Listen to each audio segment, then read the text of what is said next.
બાકી રહી તો ફેટનો ઓપ્શન્સ આપણે ખૂબ જ કાળજીપૂર્વક નક્કી કરવા પડે કે જો આપણે ખોટી ફેટ ખાઈ લઈએ તો આપણી ડાયાબિટીસની સાઈડ અસરો ખૂબ વધી જવાની છે અને આપણને ટોટલી નુકસાન જાય એવું થઈ શકે છે। દોસ્તો, આપણે આપણા ડાયટમાં ફેટ વિશે વિચારીએ છીએ ત્યારે ફેટ એટલે કે ચરબી, અને આ ચરબીનો ઓપ્શન આપણને સૌથી પહેલો યાદ આવે તો એ ઓપ્શન છે ઘી।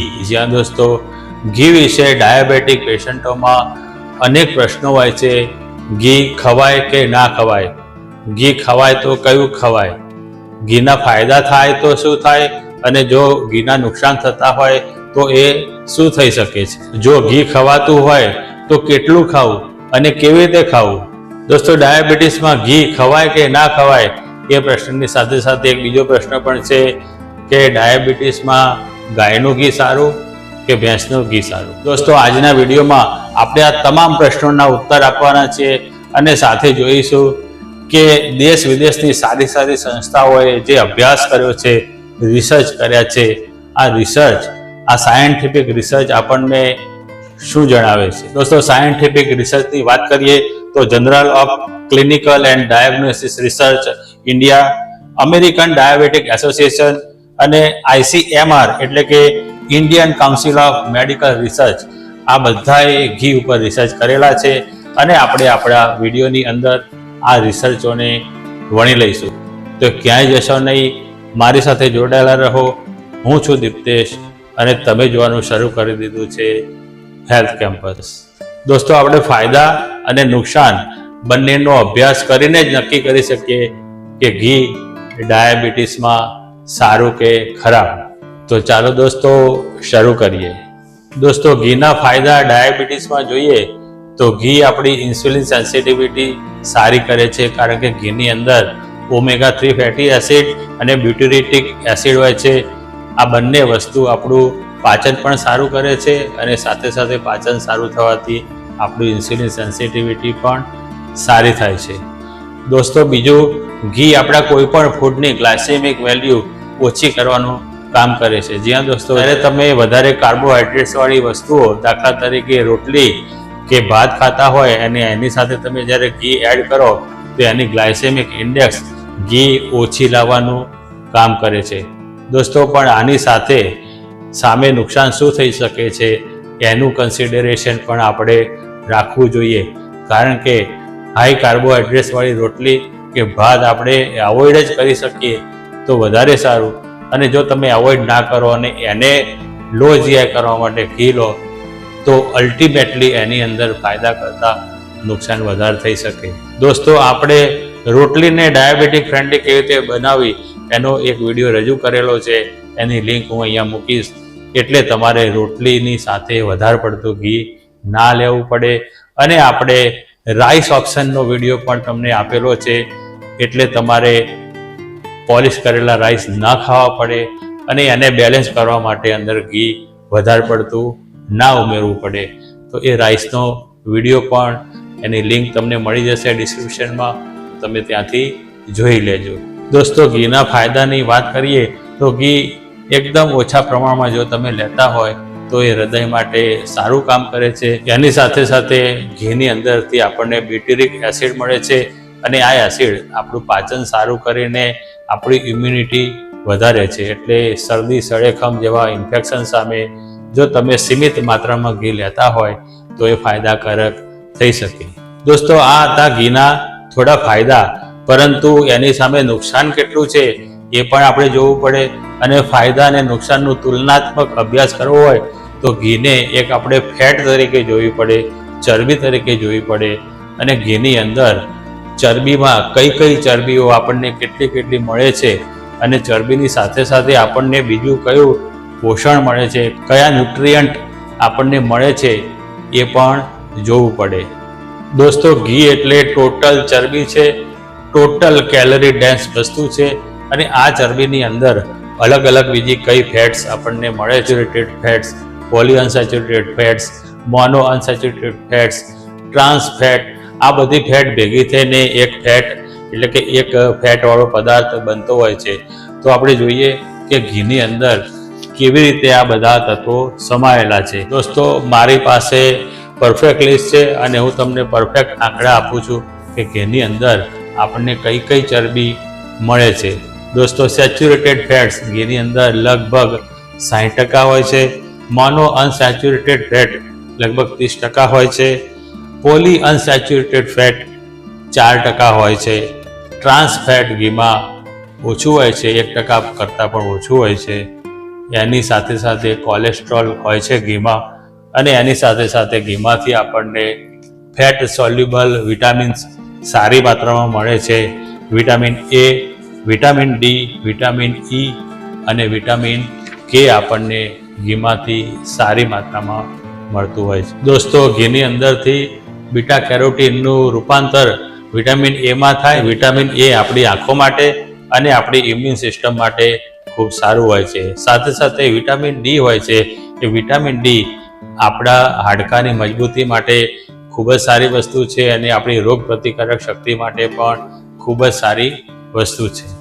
એના સિવાય વિટામિન ડીથી આપણા કેલ્શિયમનું શોષણ આપણા શરીરમાં સારી રીતે થઈ શકે છે અને કેલ્શિયમનું શોષણ સારું થવાથી હાડકાની મજબૂતી વધતી હોય છે. તો વિટામિન ઈ એ એક એન્ટીઓક્સિડન્ટનું કામ કરે છે અને આપણા સેલનું ડેમેજ અટકાવે છે અને આપણને કેન્સર જેવી બીમારી કે ડાયાબિટીસમાં શરીરનો ઘસારો થતો હોય એને રિવર્સ કરવાનું કામ કરી શકે છે.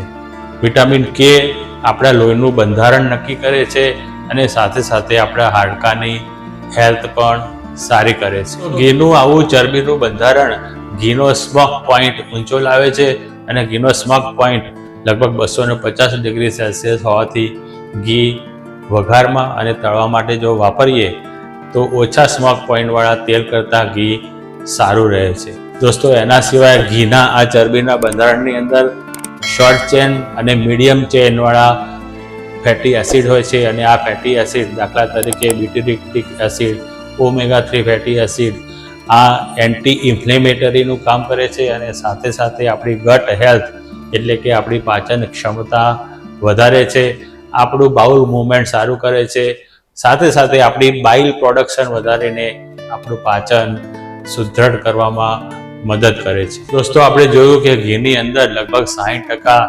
સેચ્યુરેટેડ ફેટ હોય છે. દોસ્તો, આ સેચ્યુરેટેડ ફેટ પ્રાણીજ પદાર્થોની જે ચરબી હોય એ ચરબીમાં હોય તો એ વિટામિન્સને આપણા શરીરમાં અવેલેબલ કરવાનું એક મહત્ત્વનું કામ કરે. સાથે સાથે આપણને તાકાત આપવાનું, આપણી કેલરી બર્ન થાય અને આપણને એનર્જી મળે એ મિકેનિઝમમાં એક ખૂબ જ અગત્યનું ઈંધણ તરીકેનું કાર્ય કરે. એના સિવાય સેચ્યુરેટેડ ફેટ્સ આપણા તમામ હોર્મોન્સના ઉત્પાદનમાં એક અગત્યનો ભાગ ભજવે છે. એટલે આપણા માટે સેચ્યુરેટેડ ફેટ્સ પણ થોડી માત્રામાં જરૂરી હોય છે. પરંતુ જો વધારે લઈએ તો શું નુકસાન થાય? તો દોસ્તો, જો તમે વધારે લો તો તમારી નળીઓમાં બ્લોકેજ વધે, તમારી નળીઓ બ્લોક થાય ને લોહીનો પ્રવાહ રૂંધાય અને તમને બ્રેન સ્ટ્રોક, હૃદય રોગ અથવા તો પેરિફેરલ સ્ટ્રોક, આંખોની બીમારી કે કિડનીની બીમારી થઈ શકે છે. અને સાથે સાથે તમારું ડાયાબિટીસ વધી જવાનું જોખમ પણ રહેલું છે. દોસ્તો, આપણે જોયું કે ઘીની અંદર 30% મોનો અનસેચ્યુરેટેડ ફેટ હોય છે. દોસ્તો, આ મોનો અનસેચ્યુરેટેડ ફેટ ખાસ કરીને વનસ્પતિજન્ય પદાર્થોમાંથી વધારે મળતા હોય છે. કોઈ પણ વનસ્પતિજન્ય ઓઇલ હોય, ઓલિવ ઓઇલ હોય, સિંગ તેલ હોય, તલનું તેલ હોય, કોઈ પણ આવા તેલમાં આપણને મોનો અનસેચ્યુરેટેડ ફેટ વધારે માત્રામાં મળતા હોય છે. દોસ્તો, મોનો અનસેચ્યુરેટેડ ફેટનો ફાયદો એ છે કે એની અંદર HDL એટલે કે સારું કોલેસ્ટ્રોલ વધારે હોય છે અને LDL આ ચરબીઓ ઓછું કરે છે. જ્યાં દોસ્તો, જ્યારે પણ HDL તમે વધારે લો ત્યારે ઓટોમેટિક LDLને ઓછું કરવાનું કામ થતું હોય છે. અને દોસ્તો, ગુડ કોલેસ્ટ્રોલ એટલે કે સારું કોલેસ્ટ્રોલ HDL વધવાથી આપણી તમામ જે ડાયાબિટીસની સાઈડ અસરો હોય છે, મગજથી લઈને કિડની સુધીનું જે આપણને નુકસાન થતું હોય છે એમાં ઘણો મોટો સુધારો થઈ શકે છે. અને આ તમામ અંગો માટે સારું કોલેસ્ટ્રોલ HDL એ ખૂબ જ સારું કામ કરતું હોય છે. દોસ્તો, મોનો અનસેચ્યુરેટેડ ફેટ પણ જો આપણે વધુ માત્રામાં લઈએ તો એનાથી પણ આપણું ટોટલ કોલેસ્ટ્રોલ અને ટોટલ કેલરી વધે અને એનાથી પણ નુકસાન થઈ શકે છે. તો દોસ્તો, સામાન્ય રીતે મોનો અનસેચ્યુરેટેડ ફેટ એક સેફર સાઇડ ફેટ કહેવાય છે. અને એ આપણને નુકસાન નહીં પરંતુ ફાયદો કરતી હોય છે. દોસ્તો, આપણે જોયું કે ઘીની અંદર 4% પોલી અનસેચ્યુરેટેડ ફેટ હોય છે. દોસ્તો, પોલી અનસેચ્યુરેટેડ ફેટ આપણને તલના તેલમાંથી, માછલીના તેલમાંથી કે પછી અખરોટમાંથી કે પછી સોયાબીનના તેલમાંથી મળતી હોય છે. આ જ પોલી અનસેચ્યુરેટેડ ફેટ આપણને ઘીમાંથી 4% મળે છે, એ આપણે જોયું. દોસ્તો, પોલી અનસેચ્યુરેટેડ ફેટની અંદર omega-3 ફેટી એસિડ અને omega-6 ફેટી એસિડ હોય છે, અને આ બંને આપણા હૃદય માટે, મગજ માટે, આંખો અને કિડની માટે સારા હોય છે અને આપણા શરીરમાંથી ઇન્ફ્લેમેશન દૂર કરે છે. સાથે સાથે બ્લડ ક્લોટિંગ થયું હોય તો એની અંદર પણ એને રિવર્સ કરી શકે છે. દોસ્તો, સાથે સાથે પોલી અનસેચ્યુરેટેડ ફેટ આપણી સ્નાયુઓની વૃદ્ધિ અને આપણા કોષના વિકાસ માટે ખૂબ જ જરૂરી છે, અને આ રીતે પોલી અનસેચ્યુરેટેડ ફેટ આપણું હૃદયરોગનું જોખમ, સાથે સાથે મગજ, આંખો અને કિડનીનું જોખમ પણ ઓછું કરે છે. દોસ્તો, પોલી અનસેચ્યુરેટેડ ફેટ જો આપણે વધારે લઈ લઈએ તો જે એના ફાયદા છે એ જ રીતે એટલું જ વધારે નુકસાન થઈ શકે, આપણને ઇન્ફ્લેમેશન થઈ શકે અને આપણા સેલનું ડેમેજ થઈ શકે અને આપણને હૃદયરોગ, કેન્સર જેવા રોગો થઈ શકે. દોસ્તો, ઘીની એક પોઝિટિવ બાબત એ છે કે એની અંદર ટ્રાન્સ ફેટ 1%થી પણ ઓછું છે. આ ટ્રાન્સ ફેટ એ ખૂબ ખરાબમાં ખરાબ ચરબી હોય છે, અને આ ખરાબમાં ખરાબ ચરબી સામાન્ય રીતે આપણે જે બજારું પદાર્થો લાવીએ છીએ, જે મીઠાઈની દુકાનોમાંથી વસ્તુઓ લાવીએ છીએ, નમકીન, એ બધામાં ખૂબ વધારે માત્રામાં હોય છે, અને એ તરત જ ખાધા પછી આપણી લોહીની નળીઓમાં જામી જતું હોય છે. એની સાથે સાથે ઘીના અમુક જે ફાયદા છે એ ફાયદા માટે જે અમુક ઘી ખાવું પડે, એ ઘી જો તમે યોગ્ય રીતે ના બનાવેલું ઘી ખાઓ તો તમને નુકસાન થઈ શકે છે. દાખલા તરીકે માખણમાંથી બનાવેલું ઘી તમે ના ખાઓ અને ક્રીમમાંથી ડાયરેક્ટ બનાવેલું ઘી ખાઓ તો તમને નુકસાન વધુ થઈ શકે છે. દોસ્તો, ડાયાબિટીક પેશન્ટમાં એક સવાલ એ હોય છે કે ગાયનું ઘી સારું કે ભેંસનું? તો દોસ્તો, રિસર્ચ ઉપરથી એવું સાબિત થયું છે કે ગાયનું ઘી ડાયાબિટીસમાં ભેંસના ઘી કરતાં સારું હોય છે. એમાંય A2 ઘી તમે જ્યારે ખાઓ, દેશી ગીર ગાયનું ઘી તમે જ્યારે ખાઓ છો ત્યારે એ ઘી તમારા ડાયાબિટીસમાં સારી અસર કરતું હોય છે. તો આપણે ઘીના ફાયદા અને ગેરફાયદા અને ચરબીની તમામ વિગતો જાણીને આપણે હવે એ નક્કી કરવું પડે કે ઘી ખાવું હોય તો કેવી રીતે ખાવું અને કેટલું ખાવું. દોસ્તો, ઘી એવી વસ્તુ છે જે યોગ્ય ટાઈમે ખાઈએ તો વધારે ફાયદો થાય અને અયોગ્ય ટાઈમે ખાઈએ તો નુકસાન થાય. તો દોસ્તો, ઘી કેટલા વાગે ખાવું, ક્યારે ખાવું? તો દોસ્તો, તમારા બ્રેકફાસ્ટ વખતે જો તમે ઘી ખાઓ એ તમને સારામાં સારી અસર કરશે. એટલે કે સવારે, જ્યાં દોસ્તો સવારે 10 વાગે બ્રેકફાસ્ટની જોડે જો તમે 1 ચમચી ઘી ખાશો તો તમને એનો મેક્ઝિમમ બેનિફિટ મળવાનો છે. દોસ્તો, એમાંય તમારી એક્ટિવિટી ઉપર આધારિત છે. જો તમારું જીવન બેઠાડું હોય તો 1 ચમચીથી થોડું ઓછું. જો તમે સામાન્ય પ્રવૃત્તિ કરતા હોવ, રોજ થોડી હળવી એક્સરસાઇઝ પણ કરતા હોય તો 1 થી 2 ચમચી તમારા માટે પૂરતું રહેશે. અને જો તમે વિગોરિયસ એક્સરસાઇઝ એટલે કે ખૂબ જ ભારે એક્સરસાઇઝ કરતા હો, જો તમે પહેલવાન હોય, જો તમે રમતવીર હો તો તમે 2 થી 4 ચમચી ઘી ખાઈ શકો છો. પરંતુ દોસ્તો, જો તમે બેઠાડું જીવન જીવતા હોય તો ઘી 1 ચમચી કે એનાથી થોડું ઓછું ખાવું સારું. દોસ્તો, બ્રેકફાસ્ટમાં જ્યારે તમે ઘી ખાશો ત્યારે ઘી એકદમ ફાસ્ટ એનર્જી આપતો પદાર્થ છે અને તમને એકદમ ફાસ્ટ એનર્જી આપશે અને તમારો દિવસ એકદમ સુધરી જશે.